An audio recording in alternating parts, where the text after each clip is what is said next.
Hello viewers, this is Suman Dutta. তো আজকে present হলাম নতুন একটা ভিডিও নিয়ে। আজকে থাকছে বিশ্বায়ন এবং ভারতীয় অর্থনীতি থেকে পার্ট 3। তো এই পার্ট 3টা কিন্তু খুবই গুরুত্বপূর্ণ। আশা করব সবাই ভিডিওটা প্রথম থেকে লাস্ট অবধি নিশ্চয়ই দেখবে। আমি পার্ট 1-এ বলেছিলাম যে কোনো পার্ট রাখবো না, কিন্তু হিসাব করে দেখলাম যে যদি পার্ট না রাখি তাহলে সম্ভব হবে না, অনেকটা বড় হয়ে যাবে। আর অনেকটা বড় ভিডিও হলে কি হবে, তোমরা সবাই স্কিপ করে নেবে। তো স্কিপ করলে তো পরিশ্রমের কোনো ভ্যালু থাকবে না, তার জন্য পার্ট 3ও নিয়ে আসলাম। তো এখন অবধি যারা যারা চ্যানেলটাকে সাবস্ক্রাইব করোনি অবশ্যই চ্যানেলটাকে সাবস্ক্রাইব করে নেবে, এবং যদি পছন্দ হয় তাহলে ভিডিওটা শেয়ার করবে, বেশি বেশি করে শেয়ার করবে, যাতে তোমাদের সাথে অন্যরাও দেখতে পারে। আর এই যে সার সংক্ষেপ, এটার পিডিএফ আমি তোমাদেরকে দিতে রাজি আছি, কিন্তু অবশ্যই আমার যে গ্রুপ আছে সেই গ্রুপে যে 300+ মেম্বার আছে, তারা যদি সবাই এই ভিডিও ফুল ওয়াচ করে তাহলেই আমি এই সার সংক্ষেপের যে পিডিএফটা তোমাদেরকে দিয়ে দিব। তো চলো আলোচনা করি। 1991 খ্রিস্টাব্দে ভারতের নয়া অর্থনৈতিক নীতির ঘোষণা করা হয়। ভারতের নয়া অর্থনৈতিক নীতি কবে ঘোষণা করা হয়? 1991 খ্রিস্টাব্দে। এই নীতির প্রধান রূপকার ছিলেন তিনজন: তৎকালীন প্রধানমন্ত্রী পি.বি. নরসিংহ রাও, তৎকালীন অর্থমন্ত্রী ডক্টর মনমোহন সিং ও বাণিজ্য মন্ত্রী পি. চিদাম্বরম। এই নীতি ঘোষণার সঙ্গে সঙ্গে দেশে অন্তর্মুখী নীতি যুগের অবসান ঘটে এবং বহির্মুখী নীতির যুগ শুরু হয়। ঠিক আছে। তারপর সার্বিকভাবে ভারতের অর্থনৈতিক সংস্কার কর্মসূচির দুইটি মূল দিক হল সমষ্টিগত সামঞ্জস্য বিধান ও সমতা এবং ভারতীয় অর্থনীতির পূর্ণ গঠন। প্রথমটির উপাদান হিসাবে ফিজিক্যাল ঘাটতি হ্রাস, বৈদেশিক বাণিজ্য ভারসাম্য রক্ষা, মুদ্রাস্ফীতির হার হ্রাস প্রভৃতি পদক্ষেপ গ্রহণ করা হয়। দ্বিতীয়টির জন্য বেসরকারি শিল্পায়নের উপর গুরুত্ব দেওয়া হয়। খুবই গুরুত্বপূর্ণ পার্ট। এই যে অন্তর্মুখী নীতির প্রধান উপাদান কী ছিল? ফিজিক্যাল ঘাটতি হ্রাস। কী ছিল? ফিজিক্যাল ঘাটতি হ্রাস, বৈদেশিক বাণিজ্যের ভারসাম্য রক্ষা, মুদ্রাস্ফীতির হার হ্রাস প্রভৃতি পদক্ষেপ গ্রহণ করা। আর দ্বিতীয়টির জন্য কী ছিল? বেসরকারি শিল্পায়নের উপর গুরুত্ব দেওয়া হয়েছিল। রূপায়ণের দিক থেকে ভারতের অর্থনৈতিক সংস্কার কর্মসূচির তিনটি মূল স্তম্ভ হল উদারীকরণ, বেসরকারীকরণ ও বিশ্বায়ন। কী কী? উদারীকরণ, বেসরকারীকরণ ও বিশ্বায়ন। বেসরকারি উদ্যোগে নতুন শিল্প স্থাপন ও সরকারি ক্ষেত্রগুলি বেসরকারি উদ্যোক্তার হাত থেকে তুলে দেওয়াকে বলা এক কথা হয় বেসরকারীকরণ। মানে বেসরকারি উদ্যোগে যে নতুন শিল্প স্থাপন করা হয় এবং সরকার এগুলিকে বেসরকারের উদ্যোগদের, মানে বেসরকারি যারা ইনস্টিটিউট আছে বা সংস্থা বা অন্য কিছু আছে তাদের হাতে তুলে দেয়, এটাকে কী বলা হয়? বেসরকারীকরণ বলে। বিশ্বায়ন বলতে বিশ্বের সঙ্গে দেশের আর্থিক, সামাজিক, সাংস্কৃতিক প্রবৃত্তির একাত্ম বোঝায়। ভারতে আপাতত মনে হয় স্বতঃস্ফূর্তভাবে 1991 খ্রিস্টাব্দে কাঠামোগত সংস্কার কর্মসূচির সূচনা করা হয়, কিন্তু ইতিহাস অন্য কথা বলে। 1980 সালের দশক বা 80-এর দশকের থেকে সরকার শিল্প, বাণিজ্য ও আয় ব্যয় নীতিতে এমন কিছু পরিবর্তন করতে শুরু করে যার ফলে পরবর্তীকালে IMF, ওয়ার্ল্ড ব্যাংক প্রস্তাবিত সংস্কার কর্মসূচি গ্রহণ করা আবশ্যক হয়ে পড়ে। বিশেষ করে ফিজিক্যাল নীতি সংক্রান্ত সমস্যা, দ্রুত আমদানি বৃদ্ধি, তারল্যের সমস্যা প্রভৃতি উদারীকরণ নীতিকে দ্রুততার সঙ্গে ডেকে আনে।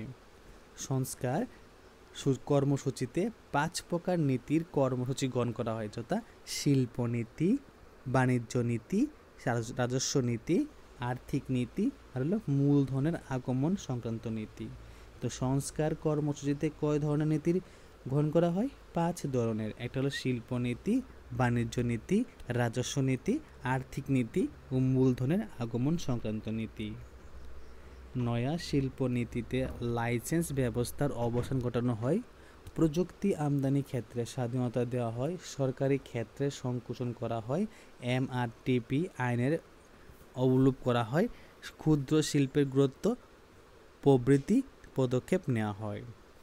নয়া বাণিজ্য নীতির অধীনে যে পদক্ষেপগুলি গ্রহণ করা হয় সেগুলি হলো রপ্তানি ও আমদানির উপর নিয়ন্ত্রণ হ্রাস, আমদানি রপ্তানি পদ্ধতির সরলীকরণ, তারপর বৈদেশিক মূলধনের বাজার স্থাপন, মুদ্রার রূপান্তরযোগ্যতা প্রভৃতি। রাজস্ব নীতির সংস্কারের অধীনে দুইটি মূল লক্ষ্য রাখা হয়। একটা হলো কি সরকারি ব্যয় হ্রাস করা আর রাজস্ব বৃদ্ধি করা। এর জন্য যে পদক্ষেপগুলি নেওয়া হয় সেগুলি হলো করের হ্রাস করা, কর সংক্রান্ত নিয়ম নীতির সরলীকরণ করা, আমদানি শুল্ক হ্রাস করা, অধিকাংশ পরিষেবার উপর পরিষেবা কর আরোপ করা, ভর্তুকি কমিয়ে দেওয়া, প্রতিটি মন্ত্রকের ও দপ্তরের ব্যয়ের বরাদ্দ কমিয়ে দেওয়া প্রভৃতি।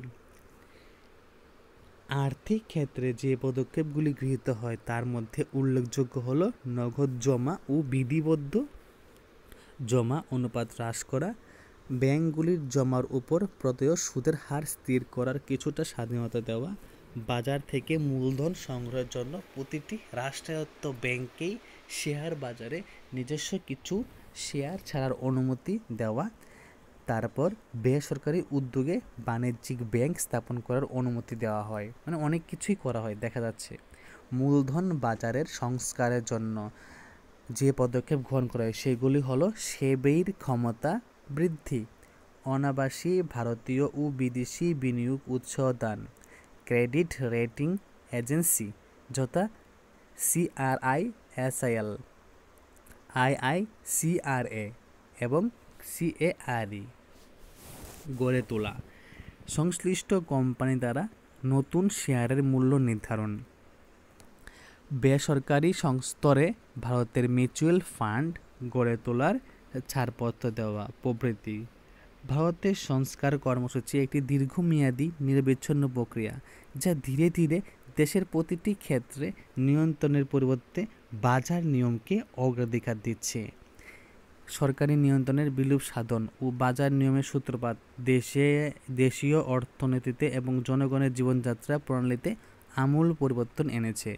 তার মধ্যে কিছু ভালো আবার কিছু দেশের পক্ষে খুব একটা ভালো নয়। গ্যাট চুক্তির ফলশ্রুতি হিসাবে ওয়ার্ল্ড ট্রেড অর্গানাইজেশন বা WTO স্থাপিত হয়। এটি একটি আন্তর্জাতিক সংস্থা যার মূল লক্ষ্য হল বিশ্বব্যাপী অবাধ বাণিজ্যের সম্প্রসারণ। WTO-র কার্যকলাপে শুধু দ্রব্য নয়, সেবা পণ্য, মেধাজাত সম্পত্তির বাণিজ্যের ক্ষেত্রেও প্রযোজ্য।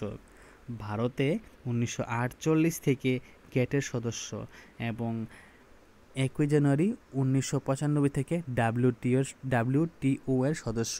চুক্তি স্বাক্ষরকারী দেশ হিসেবে ভারত WTO এর প্রবর্তিত নীতি অনুসরণ করতে অঙ্গীকারবদ্ধ। তথ্যগতভাবে WTO প্রবর্তিত নীতি ভারতের উন্নয়নে সাহায্য করলেও বাস্তবে উন্নয়নশীল দেশের মধ্যে ভারতেরও এই নীতির কুফল অনুভব করেছে। তো এই হলো সারসংক্ষেপ, মানে পুরো টেক্সের একটা সারসংক্ষেপ, মানে লজিক একটা আইডিয়া এই ভিডিওর মধ্যে তোমার সামনে তুলে ধরেছি। তো যদি এই ভিডিও ভালো লাগে থাকে অবশ্যই ভিডিও শেয়ার করবে এবং এখান থেকে তোমরা কি কি শিখেছো আমি তো জানতে পারি না, কিন্তু আমি অনেক কিছু শিখেছি। এই চ্যাপ্টারটা খুবই সোজা, এখান থেকে যদি প্রশ্ন আসে অবশ্যই আমি দিতে পারবো। যদি ভালো লাগে তাহলে শেয়ার করবে এবং সবার শেষে একটা লাইকের আশা করছি। লাইক যদি না দিতে পারো তাহলে ডিসলাইক দিবে, একটা না একটা দিয়ে যাবে, তাহলে আমার যে আশা সেটা পূর্ণ হবে এবং তোমাদের এই যে সাপোর্ট আমাকে অনেকটা মোটিভেশন দেয়।